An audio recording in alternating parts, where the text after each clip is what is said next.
Today's topic of presentation is the osteochondritis dissecans, which is the separation of the articular cartilage from the capitellum. There are two X-rays of the elbow, AP views. The first one showing the radiolucency in the capitellum, and the second X-ray is showing the loss of continuity plus of the articular cartilage with the subchondral bone plus there is radiolucency is there. Now, this is also found in the radius also, and now in this next picture, the continuity broken plus the radiolucency is there plus the fracture of the articular cartilage is there. Now, what will happen next in such cases? In this case, the articular cartilage fracture fragment that can get separated and that comes to lie into the elbow joint, and that will be called a loose body, and that loose body will continue to roam around the field, freely move inside the joint, and that will damage the articular cartilage of the joint, and that will lead to the elbow joint arthritis, and chronic pain will be there in the patients. 50 to 60% cases of the osteochondritis, these findings have been seen.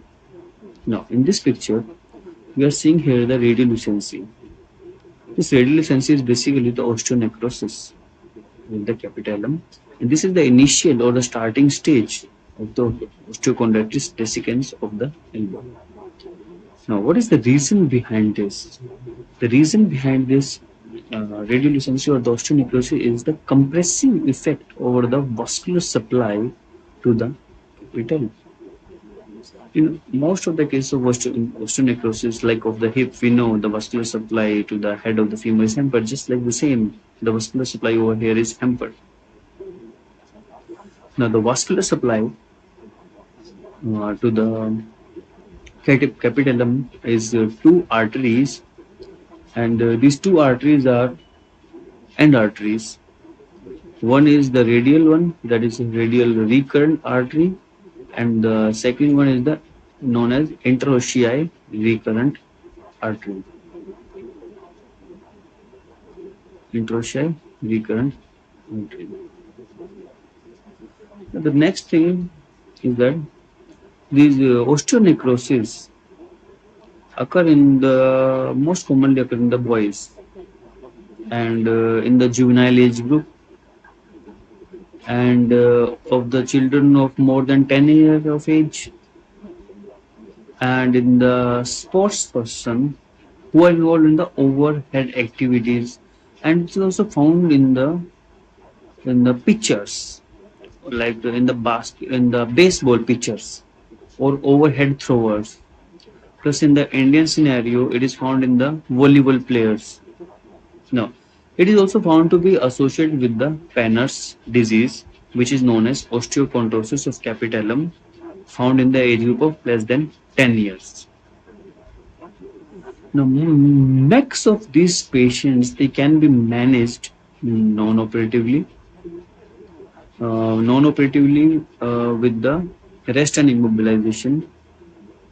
And the presenting features are this patient present with the lateral elbow pain plus loss of elbow extension,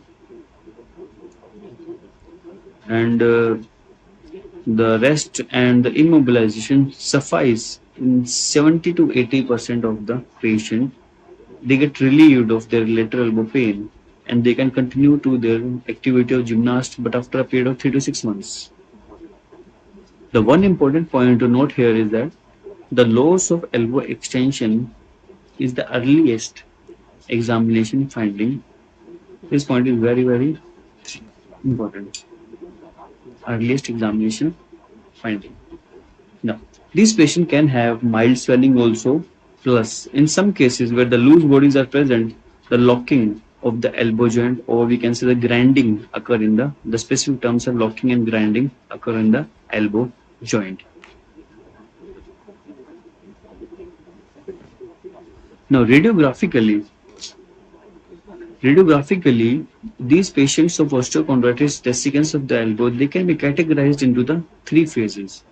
First phase, the osteonecrosis. We already said the start phase where there is intact cartilage. Second phase, the cartilage got fractured. Third phase, it gets separated and forms a loose body.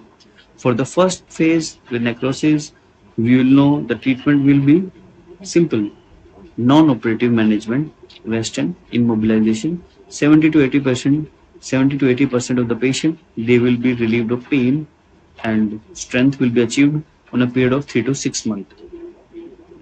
In case of cartilage fracture, these patients can be treated arthroscopically, the microfracture, or we can go for the microdebridement. This microfracture can be removed from the joint. And the fracture is large, we can fix it also. And for the loose bodies, simple arthroscopic excision is the choice, is the method of choice.